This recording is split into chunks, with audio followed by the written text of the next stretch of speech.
resolve back to there. I've not done B.B.King in a while, so I thought I'd do one today. And in this lesson, BB's talking about how he likes to outline the three chords of a blues, the 1, the 4 and the 5. We're in the key of G blues. I'll play the video all the way through and then we'll break it down lick by lick. T-Bone was good with bending with this third finger there. Right.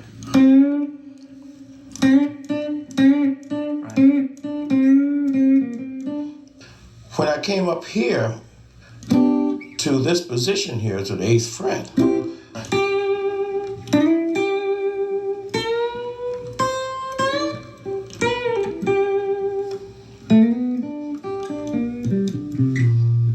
to me that resolved back to there. And then sometimes, it's according to how carried away I might be, I might come up to the 10th fret and do the same thing.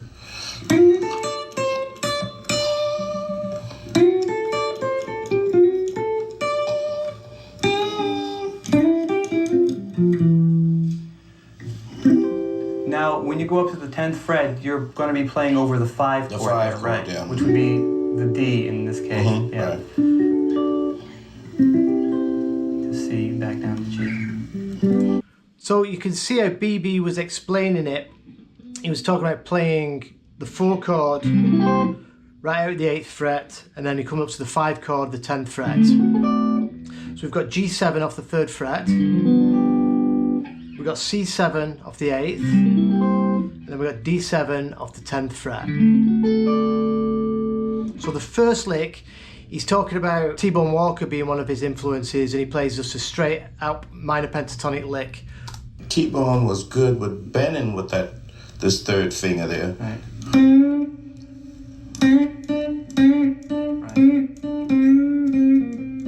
So we've got G string 5th fret, we're going to push up, and this part repeats 3 times. So we're going to push the 5th fret up a half step, that takes you into the blue note, and straight away when we've got that pushed up a half step, we're going to grab the 3rd fret of the B string, and we do that 3 times. And then next time we push up and we come back down and we play the 5th fret, then back to the 3rd, then back to the 5th, and then we play the 3rd fret on the B to finish the lick. So that whole lick slowly.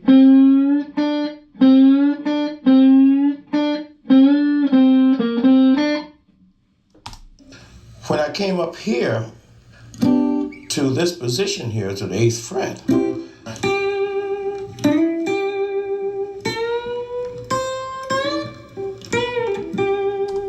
so we talked about the 8th fret position, and he plays, you can see BB play a C major triad. So where the chord shape is, BB comes in and plays licks straight out of that chord shape. And a good way to approach this and think about it is, if you get your E form of dominant 7 arpeggio, we've got root, 3rd, 5th, flat 7, root, 3rd, 5th, flat 7, root. So you don't really need to think about scales with these licks. You can just start thinking about targeting them notes right out of the arpeggio. So this lick starts, he slides from 7 to 9, BB box, or it's the major 3rd of the 4 chord. And then the 8th fret on the B, it's our tonic, it's G, but it's the 5th of the chord. So we've moved to the 4 chord, and BB slid into this major 3rd, and then he's playing the 5th. And then he grabs the 10th fret of the B and pushes up a half step. So that half step bend goes up to the flat 7 of C7. So you got that 11th fret down the B is the flat 7. And that's where he pushes up to. Then he grabs the 8th fret the high E, that's the root of the chord. And then what BB pushes that up with his first finger and does a whole step bend, but we're going to move out of position and do it with our third finger, our ring finger, because it's really difficult. So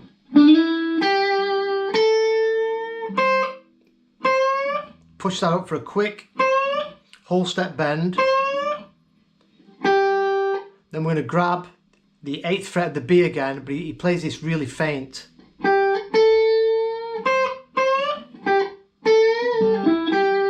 And then 10th fret B, push up a half step back into that flat 7. Release, this is all with one pick. Pull off to the 8th fret of the B. Then we play 9th fret of the G. Then back to that 8th fret.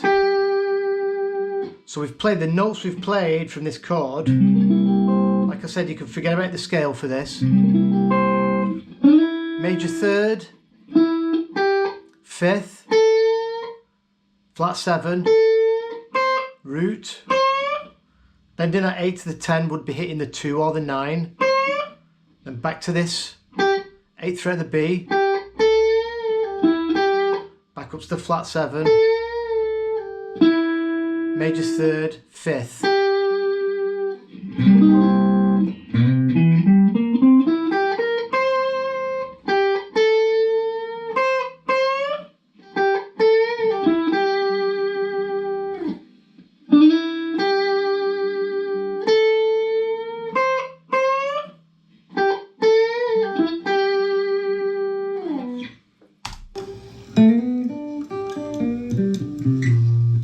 To me, that resolved back to that. So he's talking about resolving back, he's talking about going back to the 1 chord. So now we can take this arpeggio shape and just put it there where G7 is. So it's the same shape, root, 3rd, 5th, flat 7, root, 3rd, 5th, flat 7, root.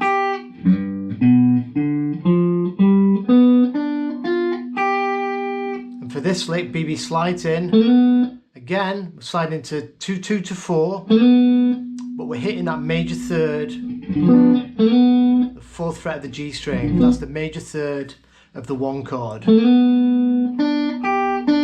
then we go 3B, 3 high E, then 3 back to the B. So basically there, you've played this triad, 3rd, 5th, root.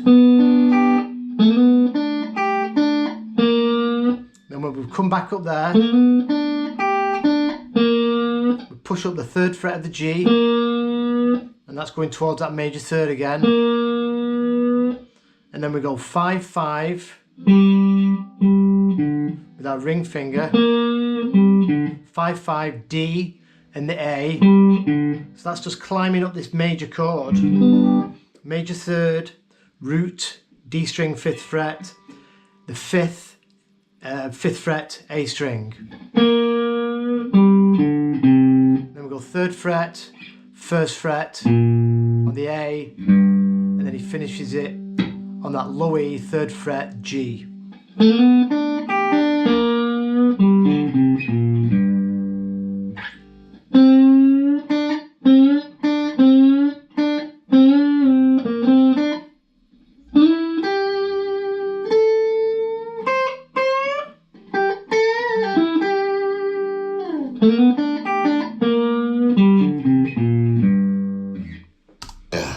And then sometimes, just according to how carried away I might be, I might come up to the 10th fret and do the same thing.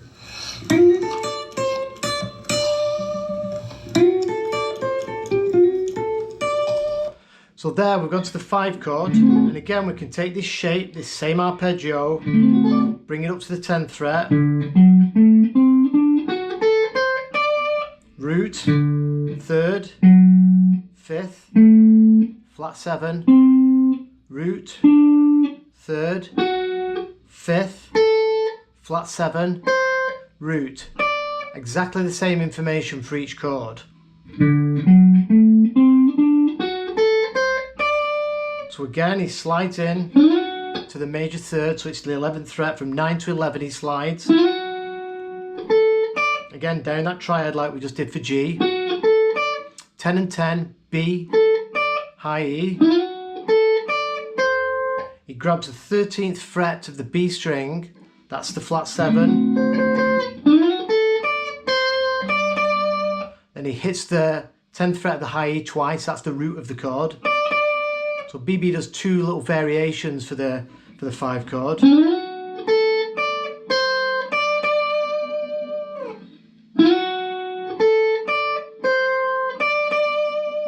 And the second variation starts off the same. So when he goes to the flat 7, he comes back over to the 10th fret of the A. That's the 5th of the chord. Then we go G string, 12th fret. And then straight away hammer 10 to 11 on the G. That's back into that major third. And then back down that triad. 10, 10, B and high E string. So again, just highlighting all the notes of this arpeggio, just adding in one scale tone. So like I said, you don't have to think about the scales for this exercise. This lesson is mainly about, you take this arpeggio, you play it there for G, here for C, D, and you can do the same things out of each chord, and you can be playing over a 12-bar blues. So that whole lick for D, second part,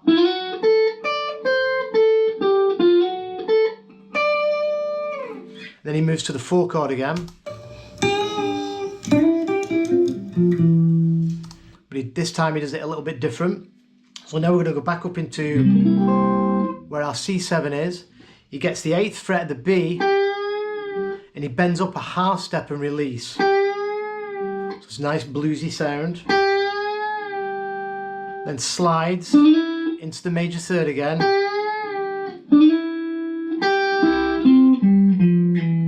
So after that slide into the third, he grabs the 8th fret of the B, then back to the 9th fret of the G, and then 10th fret of the D, so he's come right up, C major triad.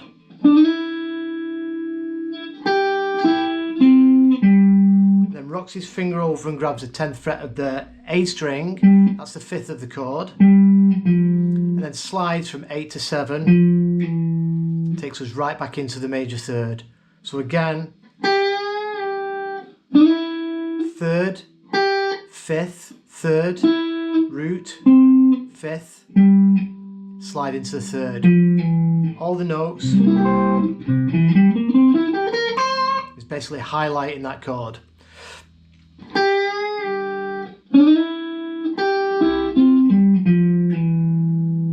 And in this lick he doesn't even play the flat 7, it's just straight up major.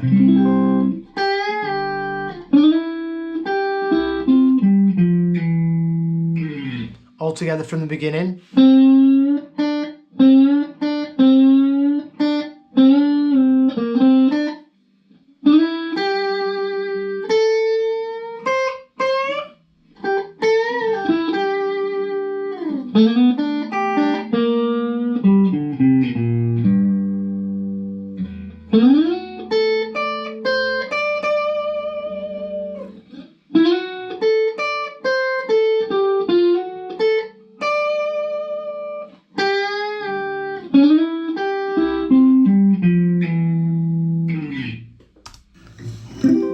Now, when you go up to the 10th fret, you're going to be playing over the 5 chord, 5 there, chord, right? yeah. Which would be the D in this case. Yeah. Right.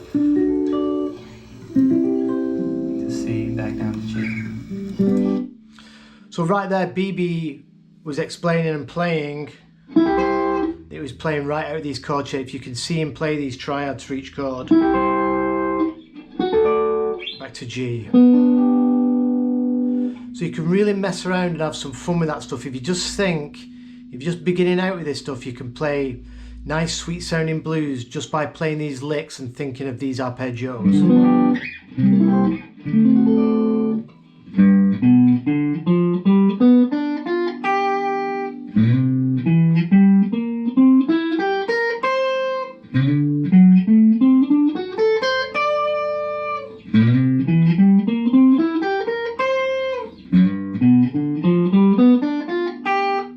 right there is a great exercise, just playing through the arpeggio for the 1 chord,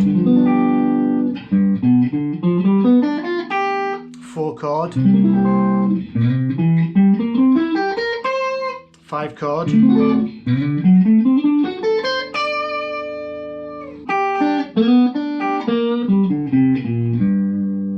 remember you've got your G minor pentatonic,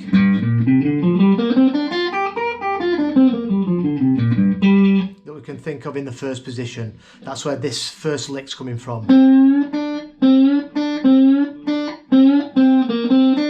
When he comes back to the 1 chord afterwards, he plays more out of this arpeggio shape. So have some fun with that. Any questions, please pop it in the comments, and I'll see you guys soon.